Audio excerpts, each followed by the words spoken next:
Shalom, selamat sore Bapak Ibu Saudara-saudari yang terkasih dimanapun Anda berada. Kami atas nama Basilia Christian Fellowship mengucapkan selamat tahun baru bersama dengan Tuhan Yesus. Hidup yang baru kita akan alami bersama-sama. Oleh karena itu jangan menyerah, tetap bersemangat.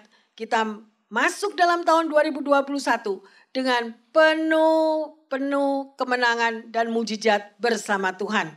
Mari siapkan hatimu, Bapak Ibu Saudara-saudari yang terkasih dimanapun Anda berada. Bersama dengan Yesus kita akan lakukan perkara yang besar di tahun 2021 ini.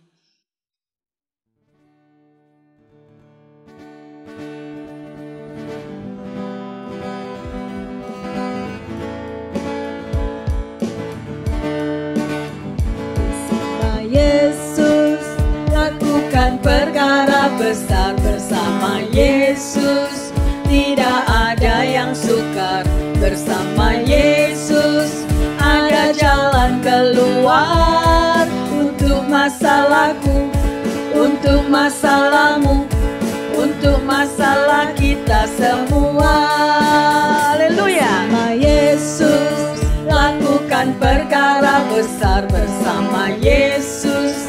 Tidak ada yang sukar bersama Yesus. Ada jalan keluar untuk masalahku, untuk masalahmu, untuk masalah kita semua. Amin. Yesus anak domba Allah, juru selamat umat manusia. Yesus tabib yang ajaib, Dia menyembuhkan, Dia menguduskan, Dia membenarkan, Dia Raja segala raja. Haleluya. Yesus anak domba Allah, juru selamat umat manusia. Terima kasih Tuhan. Yesus tabib yang ajaib, Dia menyembuhkan, Dia menguduskan, Dia membenarkan, Dia Raja segala raja.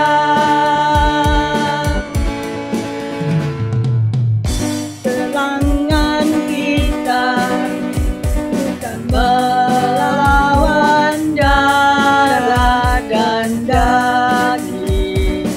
Mari Bapak Ibu Saudara sekalian, bersama dengan kami di sini, kita mau menyanyikan lagu ini. Bahwa semua peperangan kita itu Yesus campur tangan. Dia yang akan berperang ganti umatnya. Peperangan kita bukan melawan darah dan daging. Amin.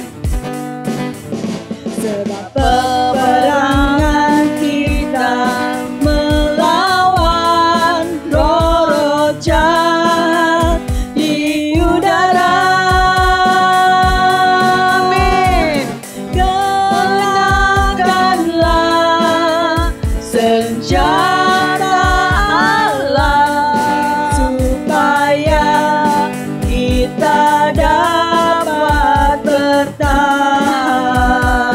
Benar Tuhan. Melawan tipu muslihat iblis. Sebab itu ambillah selengkap senjata Allah, lawan dan hancurkan musuhmu. Berperang bagai askar Allah, kibarkan panji kemenanganmu. Haleluya. Sebab itu ambillah selengkap senjata Allah, lawan dan hancurkan musuhmu. Berperang bagai askar Allah, kibarkan panji kemenanganmu.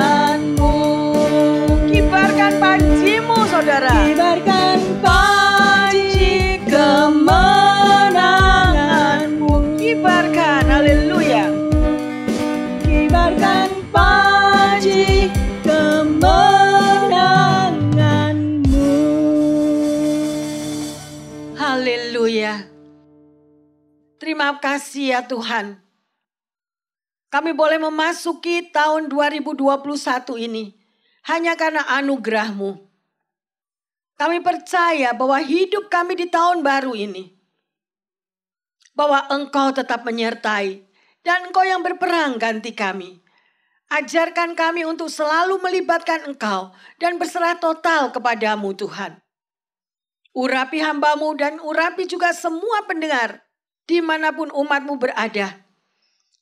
Biarlah kami boleh tetap semangat dan bersyukur dan menyadari bahwa Tuhan Yesus selalu menyertai umat-Nya. Pasti ada keajaiban demi keajaiban kembali terjadi. Pasti ada mujizat demi mujizat yang Engkau akan nyatakan di tahun 2021 ini ya Bapa. Terima kasih Yesus. Di dalam nama Tuhan Yesus kami berdoa dan mengucap syukur. Haleluya. Amin.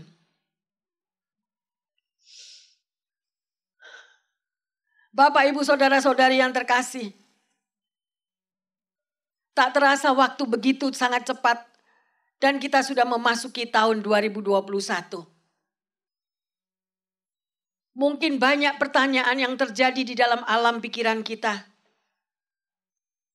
Belum lagi dengan kita juga masih merasakan bahwa pandemik ini belum kunjung selesai. Situasi keterpurukan terjadi di mana-mana.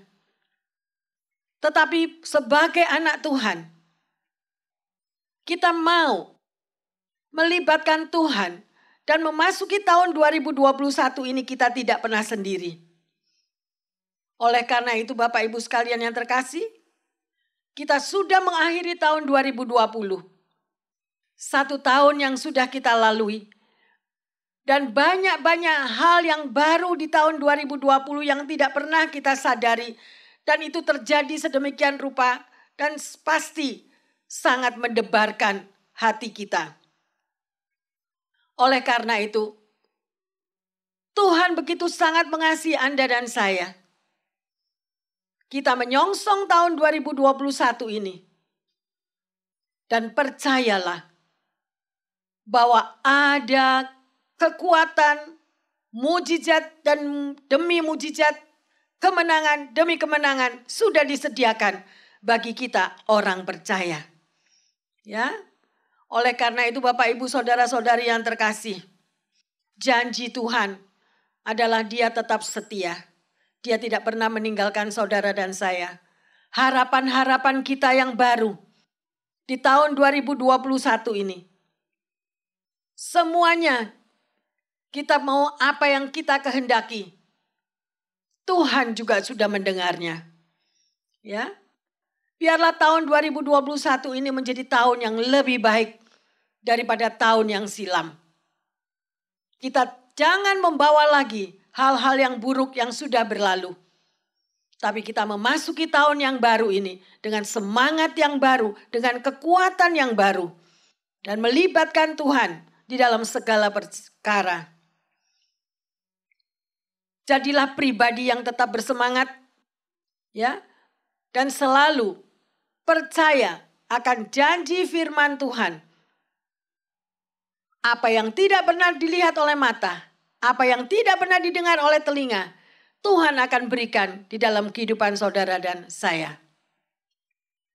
Oleh karena itu Bapak Ibu Saudara sekalian, tema pada tahun baru ini adalah jangan pernah menyerah. Apa artinya? Mengapa kita membahas akan masalah ini? Mengapa Roh Kudus memberikan tema ini? Ya, karena Tuhan Yesus tahu ada orang-orang yang mempunyai tipe cepat menyerah. Ini adalah suatu penyakit yang membuat seseorang pada waktu mereka tidak mampu menghadapi situasi yang sulit. Ya. Alkitab selalu memotivasi kita untuk tidak menyerah di dalam segala keadaan. Tuhan ingin agar umatnya tetap berjuang dan tidak mudah menyerah.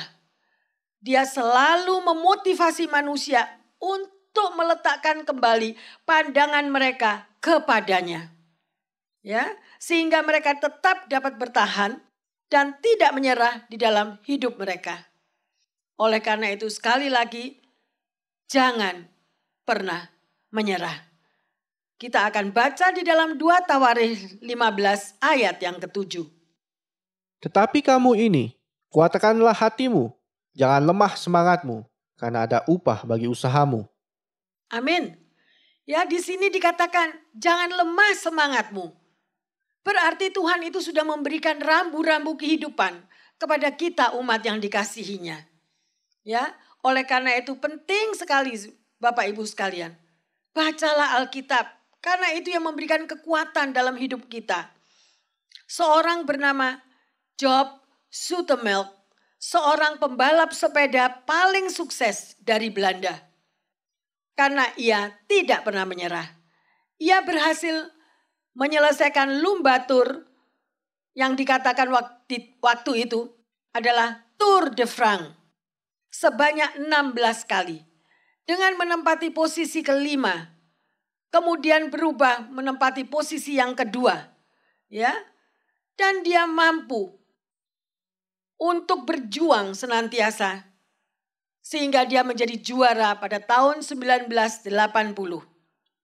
Itulah yang disebut ketekunan. Banyak pemenang telah mencapai kesuksesan berkat usaha mereka yang tidak pernah menyerah. Namun demikian, ada juga banyak orang yang telah kehilangan kesempatan untuk meraih keberhasilan karena mereka terlalu cepat untuk menyerah. Ya.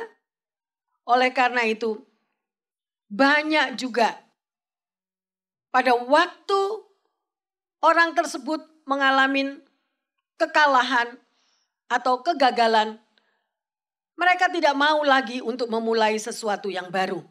Ya. Sehingga mereka kehilangan kesempatan untuk meraih keberhasilan. Itu dapat terjadi di dalam tiap bidang kehidupan. Keluarga, pendidikan, pergaulan, pekerjaan, atau pelayanan. Ketekunan menjadi kunci meraih kemenangan. Banyak sekali orang-orang yang sering mengatakan, aku tidak mau lagi, aku sudah tidak kuat lagi, aku sudah tidak tahan lagi, enough is enough. Cukup, semuanya sudah cukup, aku tidak mau melakukan lagi. Atau aku tidak akan berjuang lagi. Jadi orang ini sudah menyerah. Apakah kita tahu kenapa orang menyerah? Karena di dalam pikirannya semuanya itu dianggap tidak berguna. Ya, menyelesaikan masalah dianggap tidak perlu lagi. Masalah keluarga, masalah studi, masalah anak, masalah keuangan, bahkan sampai pada masalah perkawinan. Tidak ada perjuangan lagi. Ya, juga masalah pandemi yang tidak berakhir hingga hari ini. Jadi pikiran mereka semua sia-sia untuk diselesaikan dan tidak ada gunanya. Bapak Ibu sekalian yang terkasih, mengapa jangan pernah menyerah? Itu sangat penting. Karena orang yang sukses, orang yang menang adalah orang yang tidak pernah menyerah. Ya. Contoh, kita bisa mendengar suatu nama yaitu Webster Dictionary. Kamus pertama ini yang ditulis dan dikerjakan oleh Noah Webster. Dia menyelesaikannya dalam waktu 36 tahun. Membutuhkan waktu yang lama di dalam menerjemahkan kata-kata di dalam bahasa yang berbeda-beda. Dan di dalam hidup ini, kalau kita melihat perjuangan daripada Noah Webster ini, sungguh luar biasa. Bukan memakan waktu 1 atau 2 tahun, tetapi 36 tahun. Ya. Oleh karena itu, berjuanglah, ya, jangan terlalu cepat untuk menyerah. Contoh juga dari Winston Churchill, Perdana Menteri Inggris berpidato, di dalam kata-kata pidatonya dia katakan, jangan pernah menyerah. Ya, bagaimana kita mengatasi agar kita tidak pernah menyerah? Milikilah ketekunan, milikilah daya tahan. Apa yang dikatakan sedemikian oleh Winston Churchill, pasti dia pernah mengalaminya. Apa yang dikatakan oleh Noah Webster, pasti dia juga mengalami. Kalau seseorang tidak pernah mengalami, maka mereka tidak dapat untuk menyaksikan. Mengapa? Orang tidak boleh menyerah. Ya, oleh karena itu kita akan belajar dari Alkitab. Ya, pada saat ini, di tahun yang baru, ya, hari pertama di tahun 2021, Tuhan mengatakan jangan pernah menyerah. Milikilah ketekunan. Mari kita buka di dalam Ibrani 10 ayat ke-32 dan 33. Ingatlah akan masa yang lalu. Sesudah kamu menerima terang, kamu banyak menderita oleh karena kamu bertahan dalam perjuangan yang berat. Baik waktu kamu dijadikan tontonan oleh cercaan dan penderitaan, maupun waktu kamu mengambil bagian dalam penderitaan mereka yang diperlakukan sedemikian. Saudara, jelas sekali dikatakan di sini ya, Alkitab sendiri yang mengatakan. Ya, banyak anak-anak Tuhan yang mengalami cercaan, mengalami penganiayaan, ya, bahkan mengalami penderitaan. Ya, tetapi iman yang dimiliki oleh orang-orang tertentu ini tidak goyah dan tidak melunturkan semangat mereka. Tetapi pada hari ini banyak sekali anak-anak Tuhan yang mengaku orang Kristen tetapi hidupnya di luar firman Tuhan. Seperti apa yang dikatakan pada ayat 32 tadi. Ya, ini adalah orang yang bertahan, berjuang dengan sangat berat. Ya, pada ayat yang ke-33 dikatakan, bahkan mereka dibuat suatu lelucon. Ya, kehidupan kekristenan mereka diejek, dihina sedemikian rupa. Cerita dari seorang hamba Tuhan di Cina. Pada waktu penjajahan komunis, dia dipenjara selama 20 tahun. Dan selama itu hidupnya selalu diejek, dibuat lelucon, dipermalukan, dipertontonkan, diarak di seluruh kota. Ya, seperti orang bodoh. Jadi hidupnya selalu di dalam tekanan demi tekanan. Dia harus belajar untuk bisa menerima keberadaan tersebut. Dan di sini kita akan melihat saudara, apa yang dikatakan Yesus di dalam Alkitab.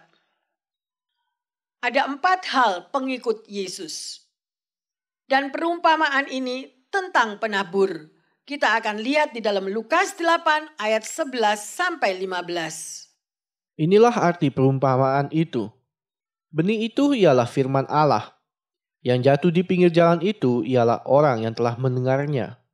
Kemudian datanglah iblis lalu mengambil firman itu dari dalam hati mereka, supaya mereka jangan percaya dan diselamatkan. Yang jatuh di tanah yang berbatu-batu itu ialah orang yang setelah mendengar firman itu menerimanya dengan gembira. Tetapi mereka itu tidak berakar. Mereka percaya sebentar saja dan dalam masa pencobaan mereka murtad.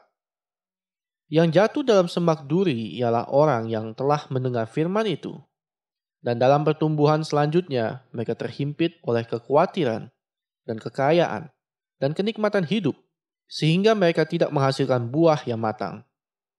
Yang jatuh di tanah yang baik itu ialah orang yang setelah mendengar firman itu, menyimpannya dalam hati yang baik dan mengeluarkan buah dalam ketekunan.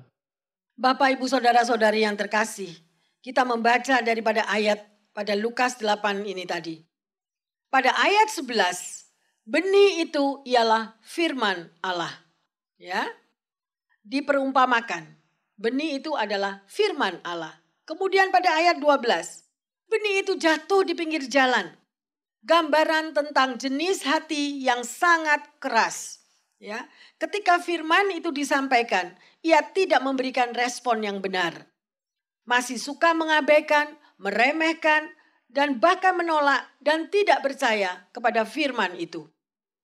Orang yang semacam ini adalah orang yang sulit untuk menerima teguran, nasihat, dan cenderung suka memberontak. Mereka masih hidup menurut akan keinginannya sendiri, bukan tunduk akan pimpinan Tuhan, ya.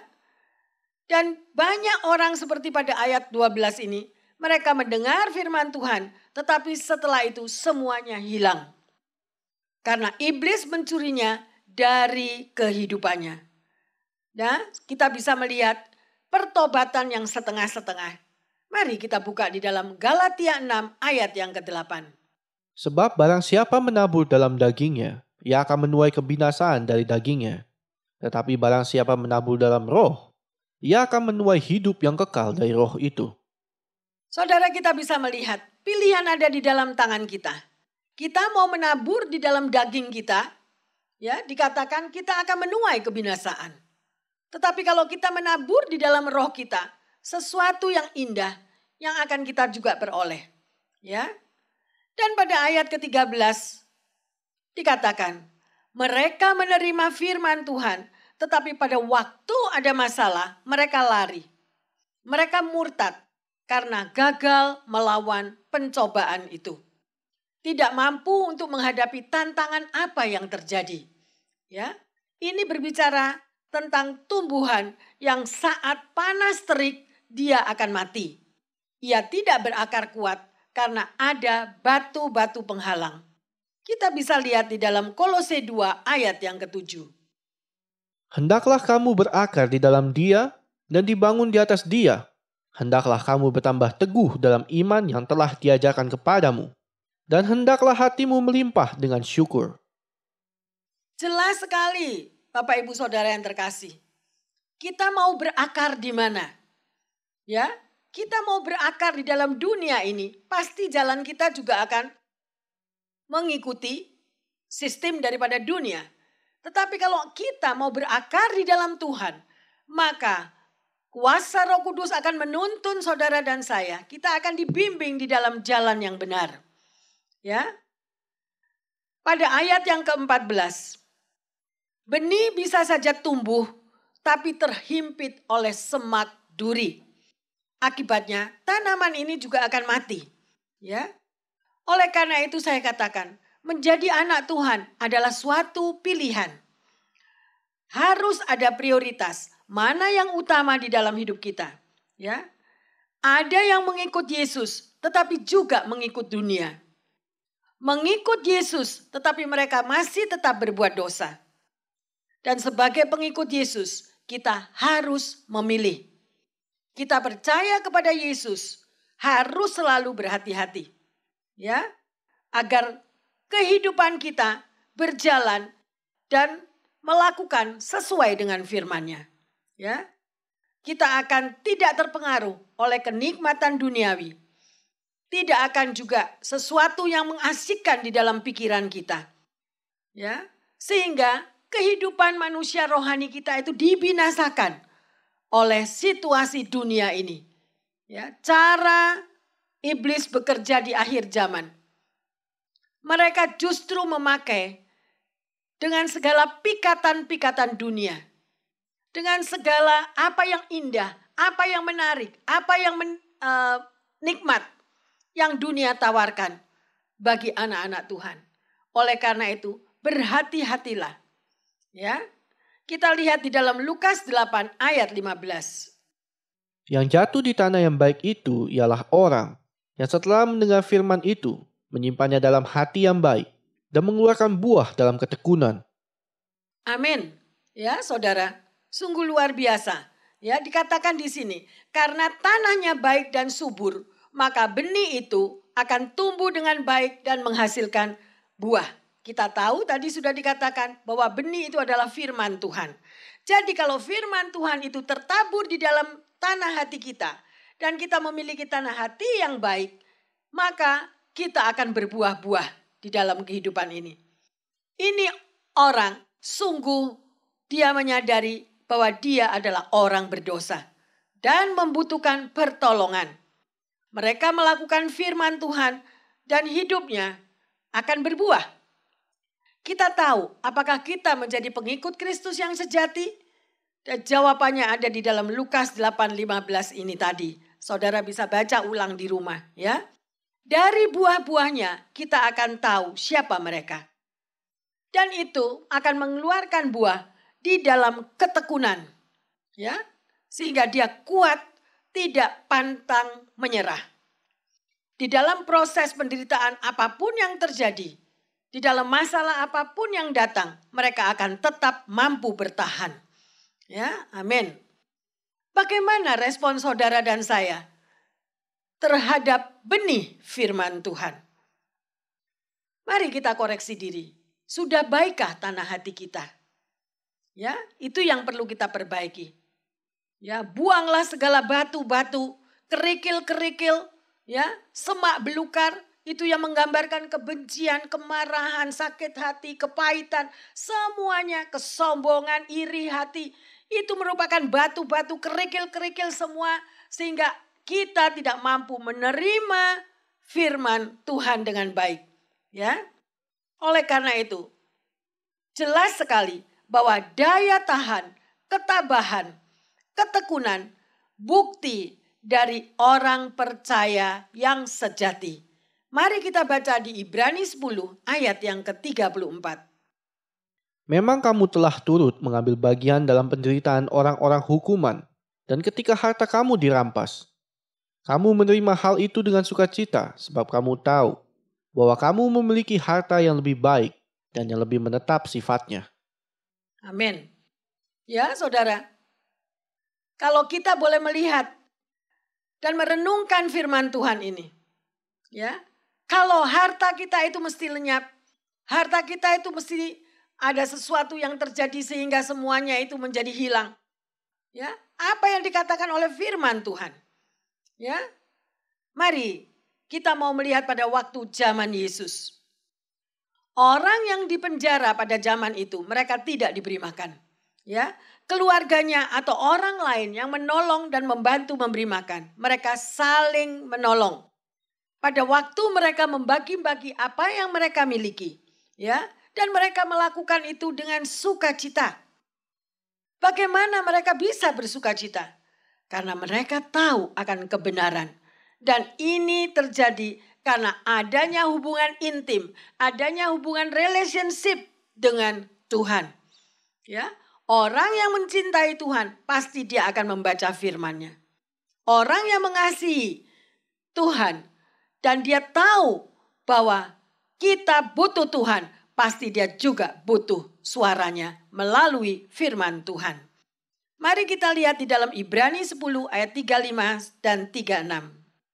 Sebab itu janganlah kamu melepaskan kepercayaanmu, karena besar upah yang menantinya. Sebab kamu memerlukan ketekunan, supaya sesudah kamu melakukan kehendak Allah, kamu memperoleh apa yang dijanjikan itu. Amin. Ya, setelah kita melakukan kehendak Allah, maka kita akan memperoleh apa yang Tuhan janjikan. Ya, ini adalah janji Tuhan, bukan janji manusia. Janji manusia sering palsu. Janji manusia sering mereka katakan khilaf, ya, tidak ditepati, ya. Oleh karena itu kita harus tahu akan janji Tuhan. Pertanyaannya, bagaimana kita tahu akan kehendak Tuhan? Oleh karena itu kita harus mengerti akan firman Tuhan, mempelajarinya dan merenungkannya, ya. Bagaimana kita bisa menagih janji Tuhan kalau kita tidak tahu akan janji itu?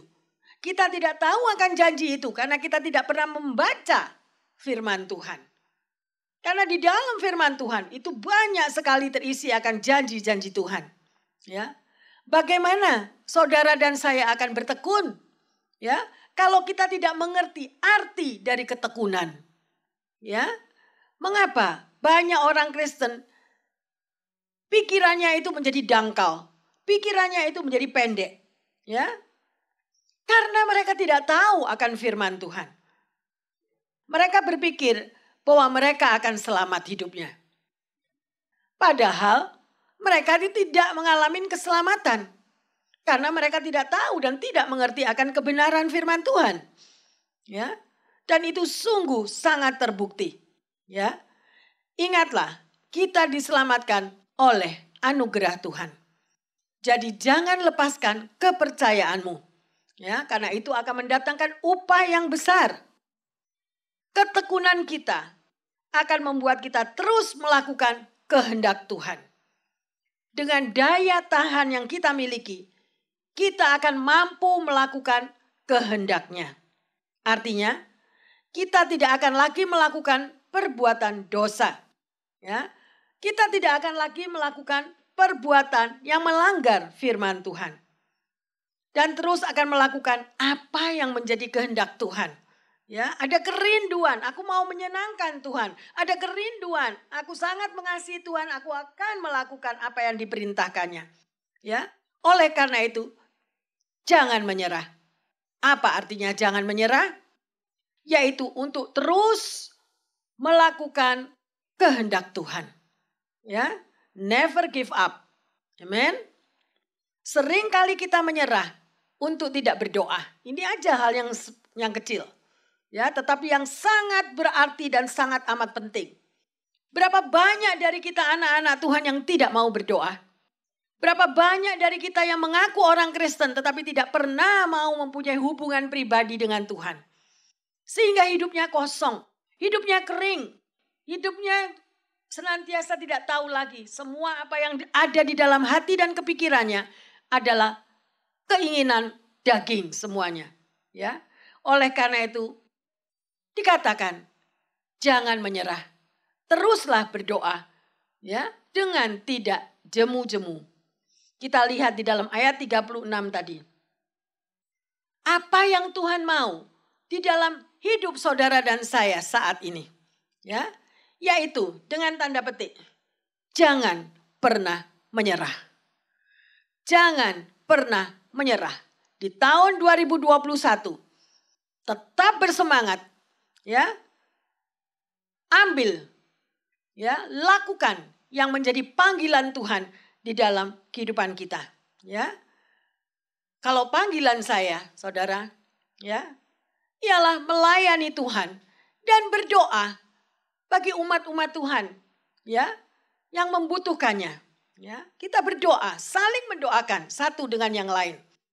Terlebih di situasi pandemik saat ini. Kita berdoa bersama-sama untuk tahun 2021 agar semakin melekat kepada Tuhan. Milikilah hubungan pribadi dengan Tuhan. Milikilah mezbah keluarga di tengah-tengah keluargamu. Ya, Tuhan mau hidup kita itu tetap setia dan berdoa. Seseorang bernama George Muller menulis di buku hariannya untuk berdoa bagi 5 orang temannya. Dia menunggu temannya itu, dia rindukan temannya itu untuk datang dan menerima Tuhan Yesus. Setelah 1,5 tahun, baru temannya 1 yang menerima Tuhan sebagai juru selamatnya. Kemudian dia tetap berdoa terus untuk 4 temannya ini. Setelah 5 tahun, baru teman yang kedua menerima Yesus sebagai juru selamat. Saudara, dia menulis di buku hariannya, "Thank you Jesus, sudah 2 orang yang terima engkau. Tinggal 3 orang lagi." Dia berdoa dengan tekun. Saudara, setelah 6 tahun, baru orang ketiga, temannya yang ketiga, yang menerima Yesus sebagai Tuhan dan Juru Selamat. Dia tulis lagi di buku hariannya, "Thank you Jesus." Ya, sekarang 3 orang, tinggal 2 orang lagi. Dia tidak pernah menyerah, saudara, ya. Setelah 36 tahun, dia menulis, ya, di dalam buku hariannya. Dia rindu akan kedua temannya yang lain yang masih tersisa. Itu juga menerima Yesus sebagai Tuhan dan Juru Selamatnya. Sampai pada akhir hidupnya, saudara. Bayangkan, ya, akhirnya George Muller ini meninggal dunia. Dan pada waktu dia meninggal dunia, kedua temannya ini datang, ya, dan berbelasungkawa. Dan disitulah kedua temannya ini menerima Yesus sebagai Tuhan dan Juru Selamat pribadi. Ya, saudara. Oleh karena itu saya katakan, janganlah pernah menyerah. Ya, sekalipun George Muller tidak bisa melihat pada waktu 2 teman terakhirnya menerima Yesus, tetapi doanya tidak sia-sia. Ya, Tuhan menjawab sekalipun dia tidak melihat. Ya, dan saya percaya bahwa George Muller pasti juga melihat keadaan itu semuanya. Oleh karena itu saya sarankan tetaplah berdoa. Karena kita tidak tahu kapan dan waktu daripada Tuhan akan menjawab doa-doa kita. Ya, mungkin dari Bapak Ibu Saudara-saudari yang terkasih mendengar, pastor kok lama ya? 36 tahun loh mendoakannya. Sampai George Muller meninggal. Baru kedua orang itu menerima Yesus. Percayalah bahwa Tuhan yang kita sembah adalah Tuhan atas waktu. Dia tahu masing-masing proses setiap pribadi lepas pribadi. Ya. Oleh karena itu, sekali lagi, firman Tuhan mengatakan, mintalah engkau akan mendapat. Ketuklah maka pintu akan dibukakan. Ya, kita lihat di dalam Matius 7 ayat 7 sampai 10. Mintalah maka akan diberikan kepadamu. Carilah maka kamu akan mendapat. Ketoklah maka pintu akan dibukakan bagimu. Karena setiap orang yang meminta menerima. Dan setiap orang yang mencari mendapat. Dan setiap orang yang mengetok baginya pintu dibukakan. Adakah seorang daripadamu yang memberi batu kepada anaknya jika ia meminta roti? Atau memberi ular jika ia meminta ikan? Amin. Bacalah kembali ayat ini. Ya, meteraikan di dalam tanah hati supaya Anda mengerti apa maksud daripada firman ini. Ya, sekali lagi, jangan pernah menyerah di dalam doa dan berdoalah dengan tidak jemu-jemu. Ya. Oleh karena itu, Bapak Ibu sekalian terkasih, kita masuk di dalam tahun 2021. Tuhan sudah menentukan, Tuhan sudah menetapkan langkah-langkah kaki kita. Sebelum hari kedua di tahun 2021, sekarang 1 Januari 2021, Tuhan menetapkan never give up. Jangan pernah menyerah. Jalan terus bersama Tuhan dan kuncinya sudah diberitahukan. Bagaimana Anda mampu untuk bisa bertahan, untuk bisa bertekun. Ya, kunci-kuncinya sudah diberikan di dalam ayat-ayat tadi. Mari kita lanjut di dalam Ibrani 10 ayat 37 dan 38. Sebab sedikit, bahkan sangat sedikit waktu lagi. Dan ia yang akan datang sudah akan ada tanpa meneguhkan kedatangannya. Tetapi orangku yang benar akan hidup oleh iman. Dan apabila ia mengundurkan diri, maka aku tidak berkenan kepadanya. Haleluya. Jelas dikatakan di firman Tuhan ini. Bagi orangku yang mengundurkan diri. Ya, meninggalkan Tuhan. Sungguh Tuhan tidak berkenan. Ya.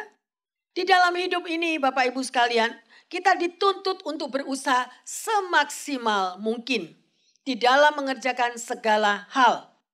Walaupun sulit dan banyak tantangan, banyak rintangan yang terjadi, kita mau tetap bertekun dan tidak menyerah akan keadaan tersebut. Ya, disitulah iman kita diuji. Memang tidak mudah. Ya, apakah kita benar-benar mengikut Tuhan Yesus hanya untuk kesenangan kita? Kemudian kita juga menyangkalnya karena kita tidak mendapatkan apa yang kita mau secara duniawi. Ya. Tetapi firman Tuhan sudah menunjukkan, ya, sesulit apapun masalah yang saudara dan saya hadapi, jangan pernah menyerah, ya, karena Tuhan pun tidak pernah menyerah untuk saudara dan saya. Haleluya. Iman tidak berdasarkan dengan perasaan, ya. Iman tidak tergantung kepada keadaan. Iman kita adalah bergantung kepada janji Tuhan. Dan siapa yang memberikan janji itu kita tahu, yaitu Sang Juru Selamat, ya, yang selalu menyertai hidup kita, Tuhan Yesus. Ya, mari kita lihat Ibrani 10 ayat 39. Tetapi kita bukanlah orang-orang yang mengundurkan diri dan binasa, tetapi orang-orang yang percaya dan yang beroleh hidup. Amin. Kita bukanlah orang-orang yang mengundurkan diri. Jelas sekali firman Tuhan itu banyak kata-kata yang luar biasa ya saudara. Ya, di dalam Tuhan tidak ada kata mundur. Ya, Yang ada hanyalah kata maju di dalam Tuhan. Kita bisa tahu ya pada bendera Australia. Ada lambang dua binatang. Yang satu adalah burung kasuari yang tidak bisa terbang. Dan satunya lagi adalah binatang kanguru. Kedua binatang ini tidak bisa berjalan mundur. Ya, kalau kedua binatang ini mencoba untuk berjalan mundur, mereka akan jatuh. Binatang-binatang ini menjadi lambang bagi bangsa Australia. Jadi tidak ada kata mundur, ya. Terlebih lagi bagi orang Kristen, bagi anak Tuhan, ya. Seharusnya tidak ada kata mundur bersama Tuhan Yesus. Katakan kepada diri sendiri, saya tetap maju bersama Tuhan Yesus. Dan itulah yang saya akan memperoleh di dalam kehidupan itu bersama Dia. Amin. Bapak, Ibu, Saudara-saudari yang terkasih, kita sudah tahu bahwa tema khotbah saat ini di tahun baru 2021 ini adalah jangan pernah menyerah. Ya, mari kita lihat di dalam kehidupan Ayub. Bagaimana dia bisa bertahan dengan semua penderitaannya. Yakobus 5 ayat 10 dan 11. Saudara-saudara, turutilah teladan penderitaan dan kesabaran para nabi yang telah berbicara demi nama Tuhan. Sesungguhnya kami menyebut mereka berbahagia, yaitu mereka yang telah bertekun. Kamu telah mendengar tentang ketekunan Ayub, dan kamu telah tahu apa yang pada akhirnya disediakan Tuhan baginya. Karena Tuhan Maha Penyayang dan penuh belas kasihan. Amin. Ya, saudara. Pada ayat yang ke-11 ini berbicara tentang ketekunan Ayub. Ketabahan di dalam situasi pencobaan apapun yang dia hadapi tanpa kehilangan kepercayaannya kepada Tuhan. Ya, dan dia jelas tahu bahwa Tuhan itu Maha Penyayang, Maha Pengasih. Ya. Mari kita baca di dalam Ayub 1 ayat yang ke-1. Ada seorang laki-laki di tanah Uz bernama Ayub. Orang itu saleh dan jujur. Ia takut akan Allah dan menjauhi kejahatan. Ya, Ayub ini dikatakan adalah orang yang baik. Ya, jelas sekali saudara bisa baca. Ya, kalau selama ini saudara tidak pernah tahu Ayub siapa itu, bacalah pada malam hari ini nanti. Ya, setelah mendengar firman Tuhan ini, pelajarilah bagaimana perjalanan Ayub bersama Tuhan. Mari kita lihat di dalam Ayub 1 ayat yang ke-8. Lalu bertanyalah Tuhan kepada iblis, apakah engkau memperhatikan hambaku Ayub? Sebab tiada seorang pun di bumi seperti dia, yang demikian saleh dan jujur, yang takut akan Allah dan menjauhi kejahatan. Amin. Ya, jadi ada suatu percakapan di surga antara Tuhan dan iblis. Ya, apakah engkau memperhatikan hambaku Ayub? Ya, Tuhan bertanya. Di sini kita bisa melihat perkataan Allah, ya, yang menantang iblis untuk menunjukkan bahwa Ayub adalah hambanya yang setia. Ayub 1, 9-12. Mari kita baca. Lalu jawab iblis kepada Tuhan, apakah dengan tidak mendapat apa-apa Ayub takut akan Allah? Bukankah engkau yang membuat pagar sekeliling dia dan rumahnya serta segala yang dimilikinya? Apa yang dikerjakannya telah kau berkati, dan apa yang dimilikinya makin bertambah di negeri itu. Tetapi ulurkanlah tanganmu, dan jamalah segala yang dipunyainya, ia pasti mengutuki engkau terhadapanmu. Maka firman Tuhan kepada iblis, nah, segala yang dipunyainya ada dalam kuasamu, hanya janganlah engkau mengulurkan tanganmu terhadap dirinya. Kemudian pergilah iblis dari hadapan Tuhan. Di sini kita bisa lihat bahwa setan menuduh Ayub, dia melayani Tuhan karena Tuhan memberkatinya. Ya, intinya setan berkata kepada Tuhan, kalau Ayub melayaninya bukan karena cintanya kepada Tuhan. Kalau Ayub memuji Tuhan juga bukan karena cintanya Ayub kepada Tuhan. Tetapi karena apa yang ia terima berkat-berkat dari Tuhan. Kemudian iblis atau setan tadi menantang Tuhan untuk menguji Ayub dengan mengambil semua harta miliknya. Inilah tuduhan setan terhadap Ayub. Ya, mereka yang mengaku mencintai Tuhan dan memujinya melakukannya karena Tuhan menyediakan material berkat-berkat untuk mencukupi kebutuhannya. Ya, maka izin telah diberikan kepada setan untuk menguji Ayub.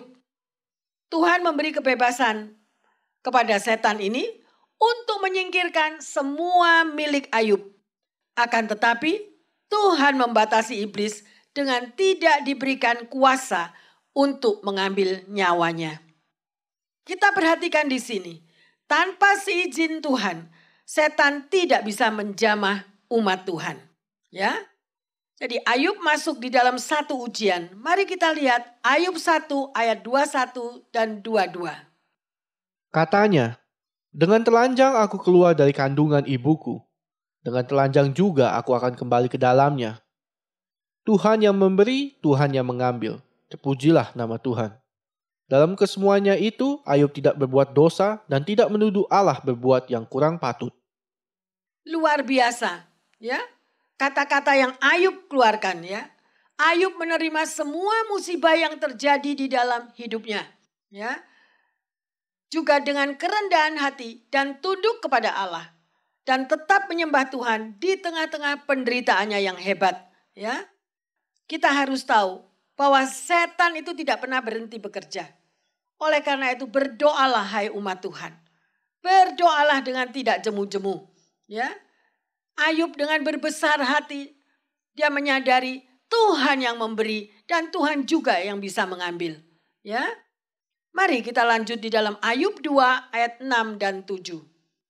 Maka firman Tuhan kepada iblis, "Nah, ia dalam kuasamu. Hanya sayangkan nyawanya." Kemudian iblis pergi dari hadapan Tuhan. Lalu ditimpanya Ayub dengan barah yang busuk dari telapak kakinya sampai ke batu kepalanya.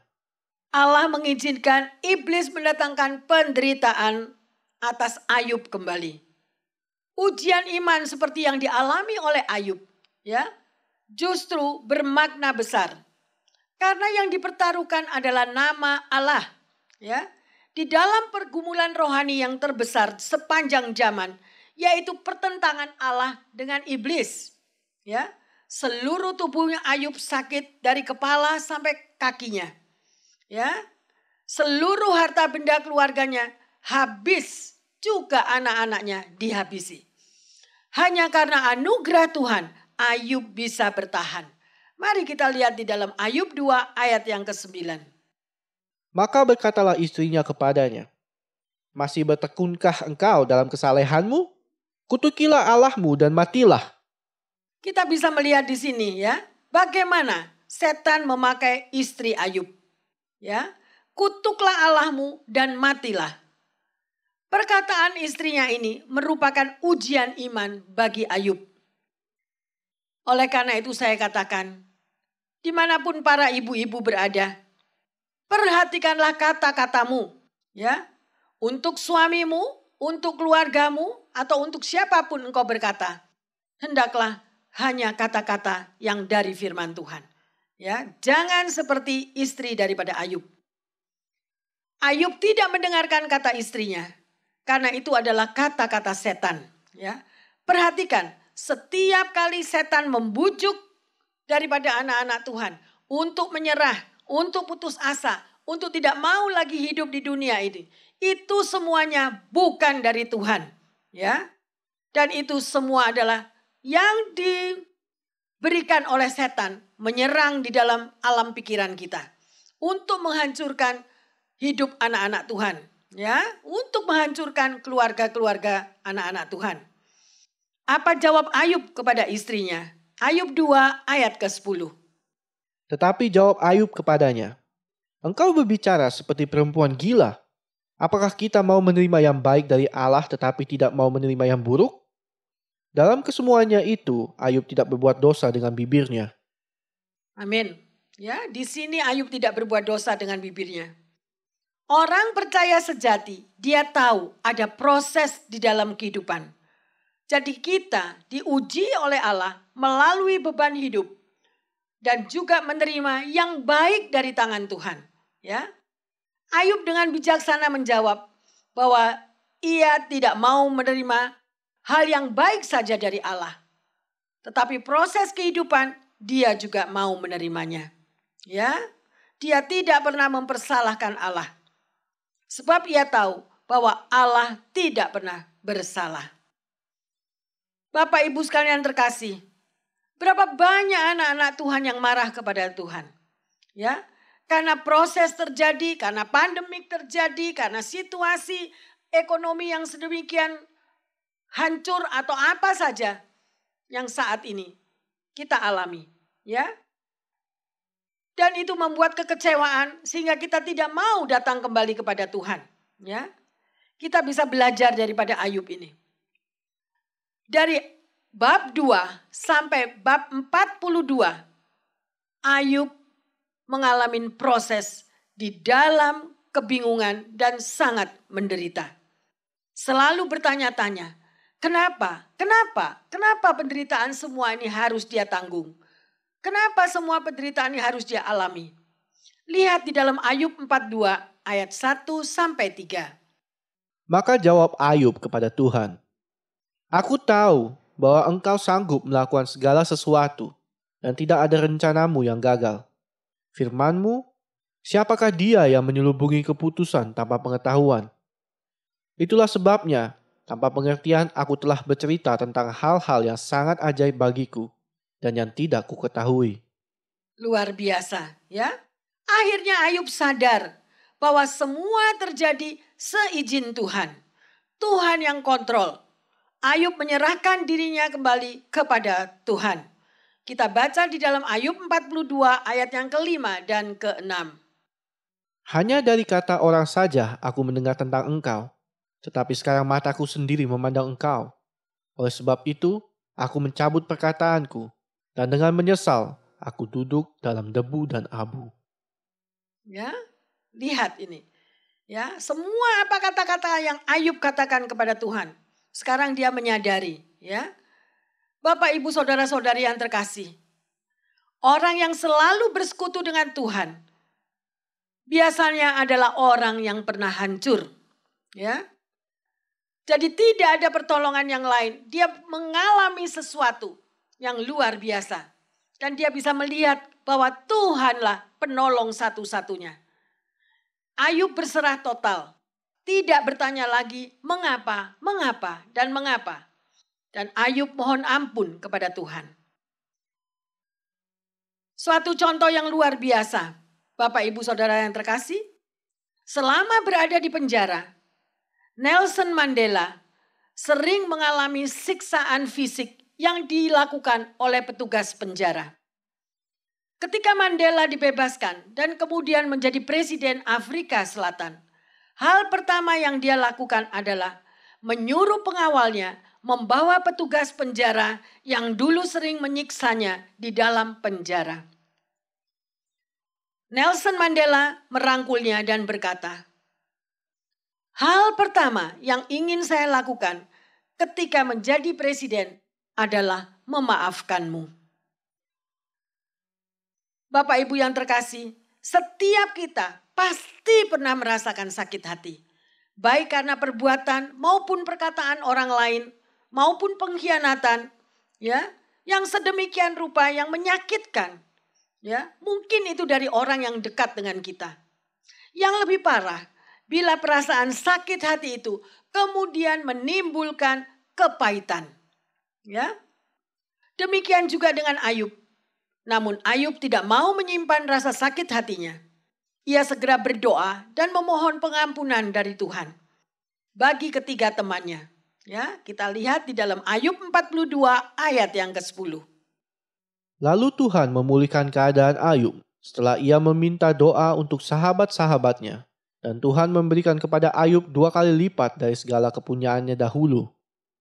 Luar biasa, saudara. Kita melihat proses perjalanan daripada Ayub tadi, ya. Dari bab 2 sampai bab 42, saudara baca lagi, saudara hayati, renungkan. Bagaimana Ayub ini sampai dia menemukan Tuhan yang luar biasa. Tuhan kemudian memberkati 2 kali lipat dari yang dahulu. Karena Ayub berdoa. Oleh karena itu jangan pernah menyerah. Bersekutu dengan Tuhan. Berdoalah dengan tidak jemu-jemu. Ya, kalau kita menyerah, kita tidak pernah akan melihat dari janji Tuhan yang Tuhan genapi. Ya, kita boleh melihat lagi satu kisah yang luar biasa. Yaitu sejarah mengenal Abraham Lincoln sebagai orang besar. Namun tahukah Anda bahwa Abraham Lincoln sebagai orang yang banyak mengalami kegagalan demi kegagalan di dalam hidupnya. Kegagalan yang sedemikian rupa itu tidak membuat Abraham Lincoln patah semangat dan kehilangan masa depannya. Puncak kegagalannya yaitu pada tahun 1832. Saat ia kehilangan pekerjaan dan terpaksa menjadi pengangguran. Namun semangat yang tinggi dan ketekunannya untuk bisa mengabdikan diri kepada bangsa dan negara membuatnya berhasil terpilih sebagai Presiden Amerika di tahun 1860. Hasrat yang kuat akan ketekunan dan pantang menyerah itu, ya, akhirnya menemukan suatu jalan, dan itulah yang menjadi modal utama yang dimiliki oleh Abraham Lincoln. Dunia saat ini banyak menawarkan hal-hal yang serba instan, praktis dan cepat. Tetapi untuk meraih satu keberhasilan dalam hidup, tidak ada yang instan. Semuanya membutuhkan proses, semuanya membutuhkan waktu. Dan Tuhan Yesus memegang kendali atas waktu. Camkanlah itu. Ya, jika kita ingin menerima janji Tuhan secara penuh, tekunlah dan pantang untuk menyerah. Di dalam segala hal, di dalam segala pekerjaan dan pergumulan hidup. Ketahuilah bahwa harapan Anda di tahun 2021 bersama dengan Tuhan tidak ada yang pernah berakhir dengan sia-sia. Oleh karena itu Bapak Ibu Saudara-saudari yang terkasih, kita sudah belajar akan firman Tuhan. Jangan pernah menyerah, dan inilah ayat emasnya. Ulangan 31 ayat yang ke-8. Sebab Tuhan, Dia sendiri akan berjalan di depanmu. Dia sendiri akan menyertai engkau. Dia tidak akan membiarkan engkau dan tidak akan meninggalkan engkau. Janganlah takut dan janganlah patah hati. Luar biasa ayat emas di hari tahun baru ini. Bacalah berkali-kali bila perlu. Catat dalam Alkitabmu. Ya, catat di dalam bukumu. Dan ini yang harus Anda pegang. Di dalam Anda menjalani tahun 2021. Bahwa ayat di dalam Ulangan 31 ayat ke-8 akan terjadi bagi kita umat yang dikasihinya. Ya. Menyongsong perjalanan selanjutnya di tahun 2021. Tetaplah bersemangat. Ya. Bahwa kita mempunyai harapan-harapan baru. Jangan memandang masalah yang ada pada saat ini. Ya, tetaplah berjuang, tetaplah bersemangat bersama Tuhan Yesus. Ya, kalau Anda percaya dengan iman dan memeteraikan ayat emas tadi, seluruh perjalanan hidup kita di tahun 2021, itulah yang akan terjadi. Bahwa Tuhan Yesus sendiri yang menyertai saudara bersama saya. Oleh karena itu, Bapak Ibu Saudara-saudara yang terkasih, di tahun baru ini, tahun yang luar biasa, merupakan satu hidup yang baru, semangat yang baru di dalam Tuhan. Buka hatimu, mari bersama-sama dengan kami yang ada di sini untuk menyembah. Jangan pernah menyerah.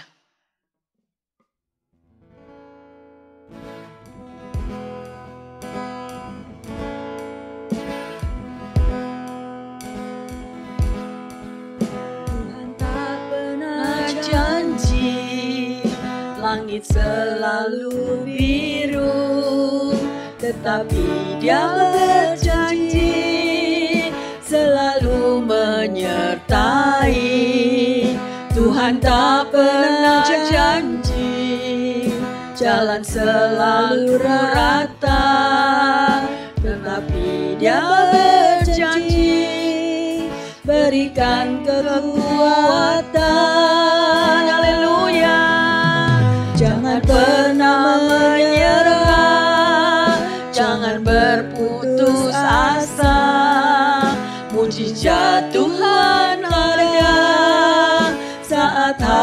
menyembah. Jangan pernah menyerah, jangan berputus asa.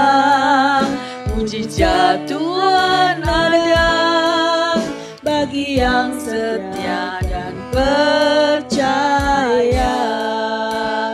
Bapak, Ibu, Saudara-saudari yang terkasih, di tahun yang baru ini Tuhan berbicara kepada Anda dan saya. Dia sudah tahu apa yang hari-hari yang Anda lalui, apa yang akan kau akhiri hingga akhir tahun 2021 nanti, yaitu Tuhan tetap menyertai. Oleh karena itu saya menghimbau, jangan pernah menyerah, ya, jangan berputus asa, maju terus. Jangan pandang kepada masalah, tetapi pandanglah akan kuasa dan kasih Bapa. Percayalah, Dia akan membuat indah pada waktunya. Mari bersama-sama dengan kami di sini. Lagu ini akan menjadi doa. Berserulah sekuat hatimu, hayati, rasakan kasih-Nya. Tuhan sendiri yang berbicara kepada kita semua. Jangan pernah menyerah. Di tahun 2021 ini, maka Tuhan sudah sediakan jalan keluar. Tuhan sudah sediakan mujizat dan kemenangan. Mari Bapak Ibu sekalian, terima kasih Bapak, terima kasih Yesus, kami tidak mau menyerah. Jangan pernah menyerah, jangan berputus asa. Mujizat Tuhan ada saat hati menyembah. Ingat saudara, masih ada mujizat, masih ada harapan, masih ada hari esok. Jangan pandang masalahmu, pandanglah kuasa Tuhan, sanggup membebaskan umatnya. Dan percaya, katakan jangan pernah menyerah. jangan pernah menyerah. Benar Tuhan, jangan berputus kami tidak mau berputus asa Bapa, karena kami tahu bahwa Engkau yang menggandeng tangan anak-anak-Mu, Engkau yang memelihara umat-Mu. Kalau burung-burung di udara Engkau pelihara, Engkau cukupi kebutuhan umat-Mu Tuhan. Engkau akan membuat semuanya indah. Terima kasih Tuhan, terima kasih Bapa, terima kasih Tuhan. Percaya, jangan pernah menyerah. Jangan pernah menyerah. Resapi Bapak, resapi saudara, resapi karena lagu ini menjadi doa dan akan terjadi di dalam hidupmu, akan terjadi di dalam hidup kami semua. Pendengar yang terkasih, dimanapun Anda berada, Tuhan Yesus mengasihimu, Tuhan Yesus mengasihimu. Peganglah tangan Tuhan erat-erat, berjalanlah bergandeng tangan dengan Tuhan. Katakan sekali lagi dari hatimu yang paling dalam, aku tidak mau menyerah, aku tidak akan berputus asa, karena mujizat Tuhan masih ada. Terima kasih Bapa. Mujizat Tuhan ada saat hati menyembah. Jangan pernah menyerah, jangan berputus asa. Mujizat Tuhan ada bagi yang setia dan percaya. Mujizat Tuhan ada, Mujizat Tuhan ada bagi yang setia dan percaya. Katakan mujizat. Mujizat Tuhan Katakan ada. saudara, keluarkan isi hatimu, mujizat terjadi dalam hidupku. Percaya. Terima kasih Bapa, terima kasih bahwa mujizat Tuhan tetap ada bagi kami yang percaya kepadamu. Bapa dalam surga, kami bersyukur memiliki kesempatan dapat mengakhiri tahun 2020 ini dan memasuki tahun 2021 bersama dengan Engkau. Suatu pengalaman yang indah yang dapat kami alami bersama karyamu yang luar biasa di dalam situasi apapun yang terjadi. Tetapi Engkau tetap hadir dalam hidup umatmu. Mujizat demi mujizat Kau nyatakan. Oleh karena itu Bapa, Mampukan kami untuk memuliakan Engkau di tahun yang baru ini. Biarlah hidup kami boleh menjadi berkat dan menyerahkan setiap kehidupan umat-Mu. Dimanapun para pendengar akan firman Tuhan ini berada.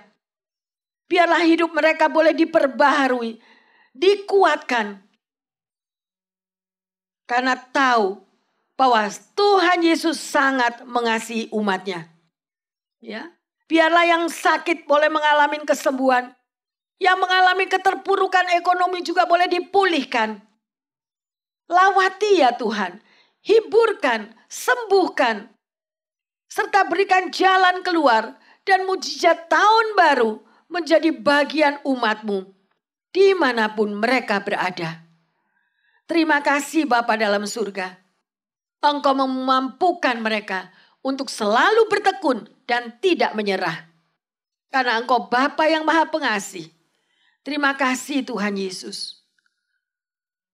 Biarlah yang mendengarkan firman Tuhan ini, hidupnya diperbaharui dengan luar biasa. Mereka akan bangun kembali semangatnya. Mereka tidak akan pernah menyerah. Karena mereka percaya akan janji Tuhan.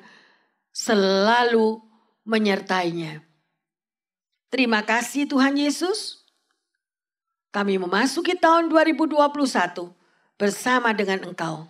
Di dalam nama Tuhan Yesus kami berdoa dan mengucap syukur. Amin. Selamat tahun baru 2021. Bagi Bapak Ibu semua saudara pendengar yang terkasih. Selamat menyongsong dengan harapan-harapan yang baru. Jangan pernah menyerah. Terus bertekun, terus berjuang. Percayalah, tidak ada harapan yang sia-sia bersama Tuhan Yesus. Ya, kita akan melakukan perkara-perkara yang besar di tahun 2021. Dan saudara akan merasakan betapa baiknya Tuhan itu. Dan kau akan menyaksikan kemurahannya. Dan kita akan menjadi saksi Tuhan dimanapun kita berada. Haleluya. Amin.